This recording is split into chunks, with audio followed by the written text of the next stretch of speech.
bigger ones, again, it depends on the type of company.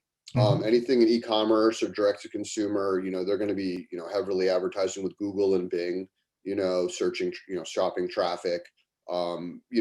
Amazon is a force. The way I perceive it is, they have half of the e-commerce business, and then the other half are all the websites out there, Mhm. selling online. So you in my opinion, most of my clients will do both. They'll sell on both. They'll sell on Amazon and they'll have their own site that are, running online campaigns. So they're really, fairly mutually exclusive. Advertising on Amazon is a thing in itself. There is some, bleed over effect, some spillover effect. I have clients where the people, shop on Amazon, then they come to the website and buy because it's cheaper, because you're going to give up some money to Amazon to sell on there. So there's some of that goes on. As far as the big platforms, obviously you got, Google and Bing for search. Then you got, Facebook and IG, for and still heavily oriented, to e-commerce and direct to consumer type stuff.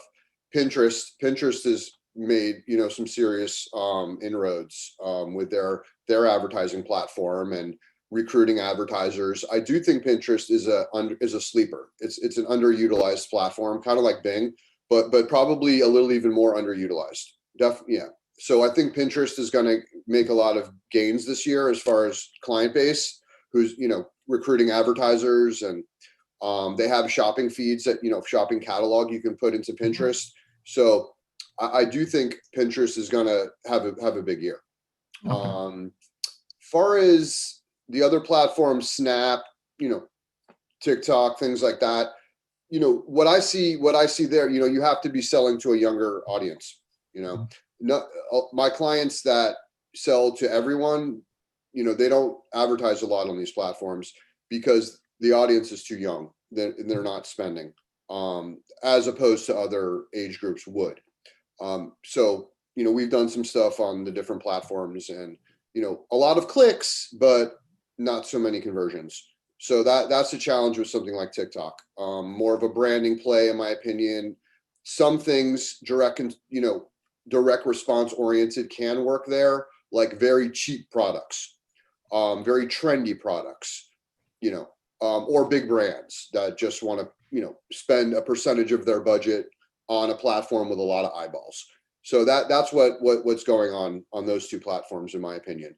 Um, but that being said, they're still going to have great years as far as Snap and TikTok, because their inventory is through the roof, right? Their ad inventory is through the roof. So where you have a ton of ad inventory, all you basically have to do is bring on more advertisers and you're going to make more money. So Mhm. kind of like how Facebook did, in the early days over time. Um, and, it's just a question of, will the advertisers get their return?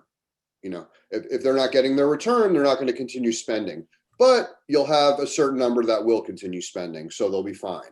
But, they just won't have a lot of the retention that a Facebook or a Google or, something more intent oriented would have, because they just aren't delivering the return on ad spend.